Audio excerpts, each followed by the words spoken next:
رمز الفخر شيخة الأوصاف والشاني، اللي لها أفعال كل الناس ترويها. أم ناصر الشامخ الطيب عنواني، فيها الكرم والوفا والعز يعنيها، فيها الكرم والوفا والعز يعنيها.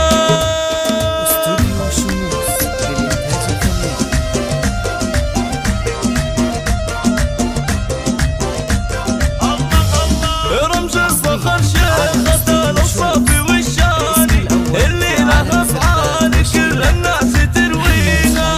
أم ناصر الشامخ الطيب عنواني، فيها الكرم والوفا والعز يعنيها، في الجود كفار عطايا كنها مزاني، شيخة وبنت الشيوخ اللي نحييها، شيخة وبنت الشيوخ اللي نحييها. أم ناصر في نصيلة كيف قفاني، في مدح هذه الأميرة صعب توفيها، إقبالها يوم عرس محمد تباني، بالنور تشرق على الدنيا وما فيها، في عرس ابنها محمد أهدي الحاني، واهدي لها التهنئة من قلبي يغليها، واهدي لها التهنئة من قلبي يغليها. مبروك يا محمد وجعل الهنا زماني، والله يديم السعادة لك ويبقيها.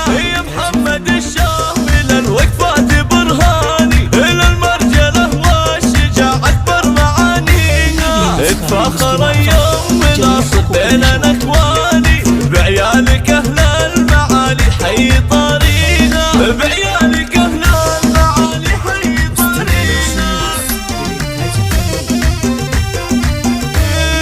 بناتك الشامخات القدر والشاني، ذوق وأدب وأفضل الأخلاق نرويها، المجد في ألن ويجيبون الأزماني، عتبان والعز للعتبان يعنيها. يا أم ناصر عسى أفراحك الآني، جعل الهنا في حياتك فاني يرويها، وجعل الهنا في حياتك فاني يرويها.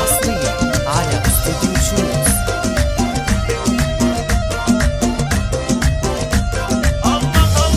رمز الفخر شيخة الأوصاف والشاني، اللي لها أفعال كل الناس ترويها. أم ناصر الشامخ الطيب عنواني، فيها الكرم والوفا والعز يعنيها، في الجود كفار عطايا كنها مزاني، شيخة وبنت الشيوخ اللي نحييها، شيخة وبنت الشيوخ اللي نحييها.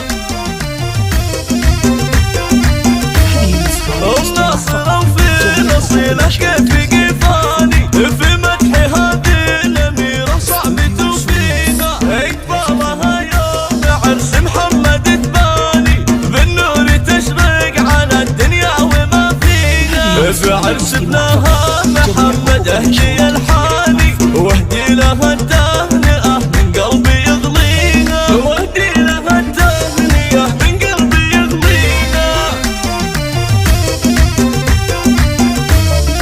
مبروك يا محمد وجعل الهنا زماني، والله يديم السعادة لك ويبقيها. يا محمد الشامل الوقفات برهاني، إلى المرجلة والشجاعة أكبر معانيها، اتفاخر يوم ناصر بيننا